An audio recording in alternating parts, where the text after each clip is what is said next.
Professor Dave here. Let's talk about action potential.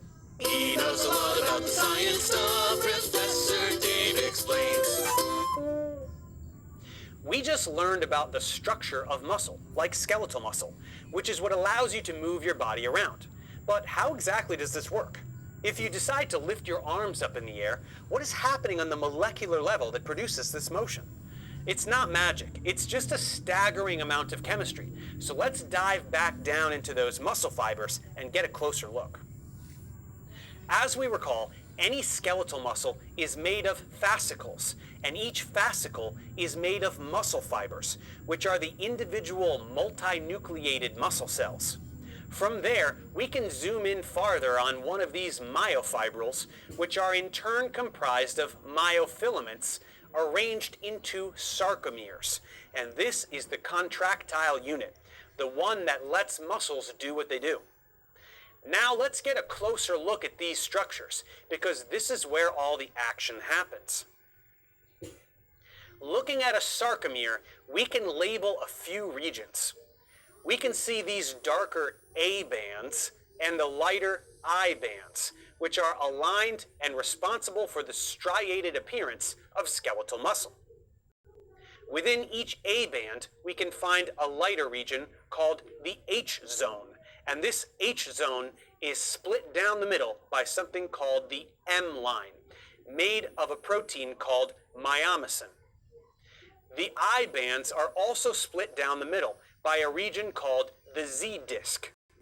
We can identify an individual sarcomere as being a section from one Z disc to the next, and this is the functional unit of skeletal muscle.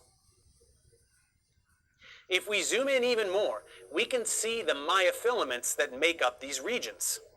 As we discussed previously, the thick filaments contain myosin, and these extend across the A band, connected at the M line. The thin filaments contain actin, extending across the I band and into the A band. There are also elastic filaments made of titin, spanning from the Z discs to the thick filament, and then continuing on, acting as the core of the thick filament. Now let's zoom in even further on these two main types of filaments. Myosin is a protein with two globular heads pointing outwards and a long tail, which contributes to the structure of the filament. The heads are the site of all the activity, since there are ATP binding sites, as well as actin binding sites, meaning this is where the thick and thin filaments will interact by making cross bridges. It's important to note the lack of myosin heads in the center of the sarcomere, just as there also are no thin filaments.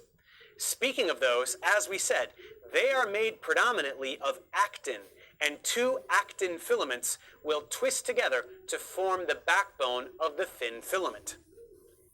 Each actin subunit has an active site where myosin can bind, and when a muscle fiber is relaxed, these are blocked by spiraling strands of tropomyosin. There is also troponin, a globular complex of 3 polypeptides, one of which binds to actin, one of which binds to tropomyosin, and one of which binds calcium. Beyond this, we must be aware of the sarcoplasmic reticulum, a series of tubules that surround each myofibril. These regulate levels of calcium, which is needed for muscle contraction through storage and release. This structure includes the T-tubules, which sit at each A-band, I-band junction, encircling each sarcomere and helping signals reach every region of the muscle cell. Now that we've examined each structural component, let's describe how everything works using the sliding filament model of contraction. This says that when the nervous system stimulates muscle fibers, the myosin heads on the thick filaments will interact with the binding sites on the actin subunits. These attachments will form and break several times as the thick filaments pull the thin filaments in towards the center of the sarcomere, thus pulling the Z discs towards the M line. the I bands shorten and the H zone disappears. The overall effect is that the A bands from adjacent sarcomeres get closer together, so the entire muscle cell will shorten. This is the mechanism by which muscles contract. Now the question is, how is all of this activity initiated? As we said, this begins with a signal from the nervous system. We will examine that system in detail a bit later, but for now we can just examine the interface between the nervous system and a skeletal muscle. This is called the neuromuscular junction. Each muscle fiber has one, and these sections, called axon terminals, are nearly touching the muscle fiber, separated only by a thin space called the synaptic cleft, where the muscle produces junctional folds within the postsynaptic membrane. The axon terminal has lots of synaptic vesicles, which are like little bubbles containing acetylcholine, which is a neurotransmitter. When a nerve impulse reaches the end of an axon by a mechanism we will discuss later, the axon terminal will release acetylcholine into the synaptic cleft. The junctional folds contain acetylcholine receptors, so these will bind to the approaching acetylcholine, which causes a conformational change. This protein will then act as an ion channel, which allows for sodium ions to enter and potassium ions to leave, although not in equal number. Sodium will cross the membrane in greater quantity, and this affects the membrane potential, or the potential difference across the membrane. For more information on electric potential, check out my physics tutorial on this subject. Otherwise, we just need to understand that the way that positive and negative charges are distributed within a structure can be a driving force for a particular process.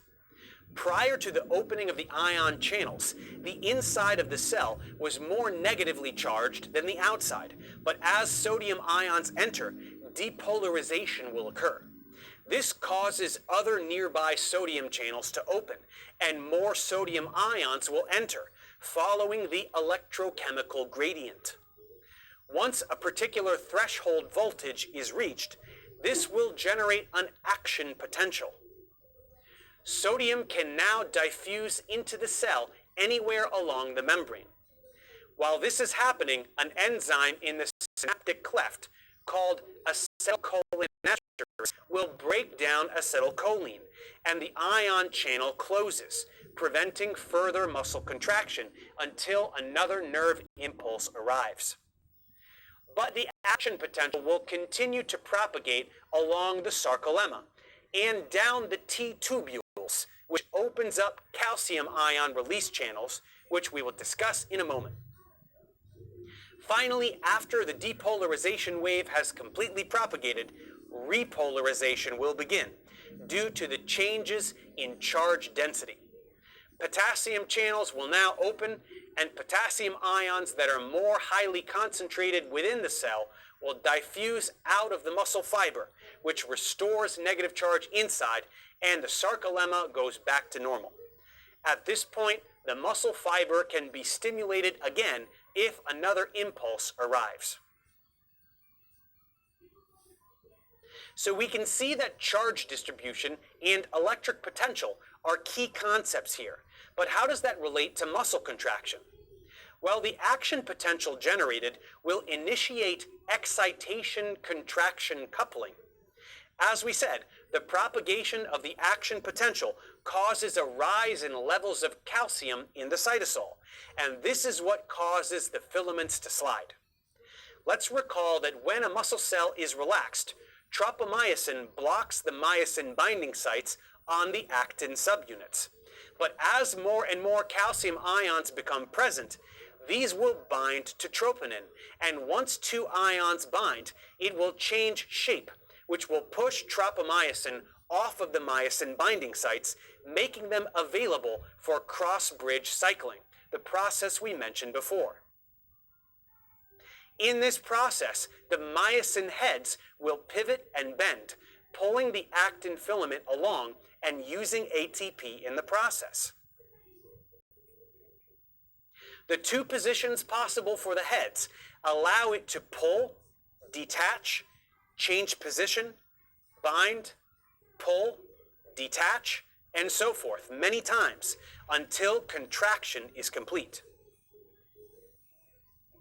As calcium levels deplete, troponin returns to its original shape.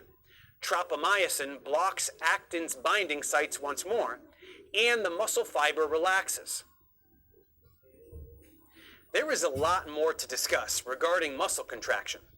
We could talk about the time frames associated with each step in muscle contraction. We could talk about graded muscle responses, or the differences in contraction for smooth muscle versus skeletal. But we will have to leave that for another day, since it's best to really understand the basics first. Before moving forward, let's quickly review what we discussed. Muscle contraction in a skeletal muscle begins when a signal arrives at the neuromuscular junction. Acetylcholine is released, which binds to receptors on the sarcolemma. Sodium and potassium ions move through the ion channels, which results in a local change in membrane voltage, also called depolarization. This initiates an action potential which travels across the sarcolemma in all directions, eventually along T-tubules. This is where calcium ions are released, which interact with the myofilaments such that myosin and actin are able to bind, and contraction begins. Now that we understand the structure of a muscle, as well as the mechanism by which muscles contract, let's move forward and look at the entire muscular system as a whole, so that we can get the big picture regarding how we move around. Thanks for watching, guys. Subscribe to my channel for more tutorials. Support me on Patreon so I can keep making content. And as always, feel free to email me, ProfessorDaveExplains@gmail.com.